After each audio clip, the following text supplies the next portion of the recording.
Oduu keenya jalqabaatiin ibsa ajaja olaanaa waraana bilisummaa Oromoo irraa kennameen eegalla.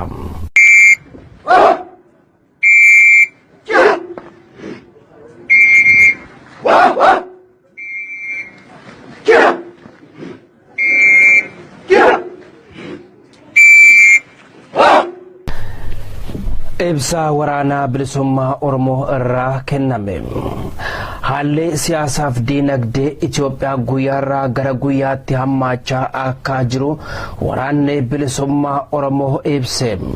Warraaqsi bara 2018tti abbaa irree buqqise malaan butame harka warra siyaasaa dullooma oofaniif eenyummaa kan biroo balfataniitti kufeera jedha.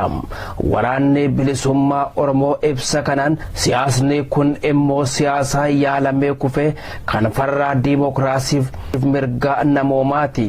Sirni kun sirna nafxanyaan hoogganamuuf olaantummaa siyaasa diinagdee bara mootichaan wal fakkaataa jedha. Sirni siyaasa moofaan kun hundeen deegaa uummatoota Itoophiyaa sirna ilmaan biyyatti beelaaf hiyyummaaf gaaga'ama siyaasaa saaxiluu jedha. Hoogganni biyya bulchaa jiran dirree siyaasaa hundaa cufanii paartilee siyaasaa akka ABO KFO ONLF TPLF dhiibuun filannoodhaaf shurshuraa jiru. Mirgaa gurmaa'uu maraa ukkaamsanii jirani. Wanni Oromoo diddaatti galchee mirgoota bu'uuraa kan namoomaa ukkaamsu sirnichaati jedha. Karaa diinagdeen biyyi kufaa jirti. Sirnichi waan bu'uura diinagdee uummata jiru caalaa paarkota mimmiidhagsuu siyaasa leenjisuuf waraanaa akkanumallee filannoo sobaaf of qopheessuutti fuulleeffateera. Waraanni Tigraay, Amaaraa, Beenishaangul Gumuz, Affaar, Soomaalii deemaa jira. Hogguma sirni kun aangoorra ture biyyi gara hamaatti deemtee diigamsi biyya kanaa qaxanaa kanaaf balaadha jedha. Waraanni bilisummaa Oromoo ibsa kanaan yaada furmaataa abbaa qabxii 8 eeree jira. Hatattamaan al duree tokko malee waraanni kamuu dhaabbatee dirreen bilisaa kan ittiin rakkoon biyyatti furamu akka qophaa'uu gaafateera. Hatattamaaf haal duree tokko malee humnoonni biyya alagaa bakka waraanni jiru gadhiisanii akka bahan. Hatattamaaf haal duree tokko malee hidhamtoota siyaasaa hundaa akka hiikaman.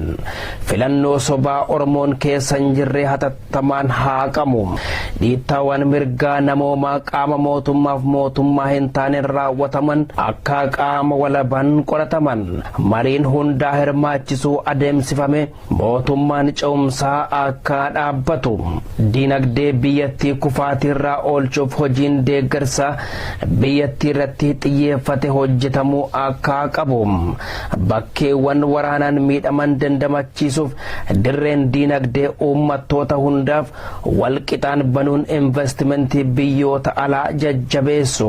Itti bu'insa biyyoota alaa wajjin hambisuuf nageenyaaf faayidaa waliin biyyoota ollaa waliin cimsuutu barbaachisaa jechuun waamicha isaa goolaba.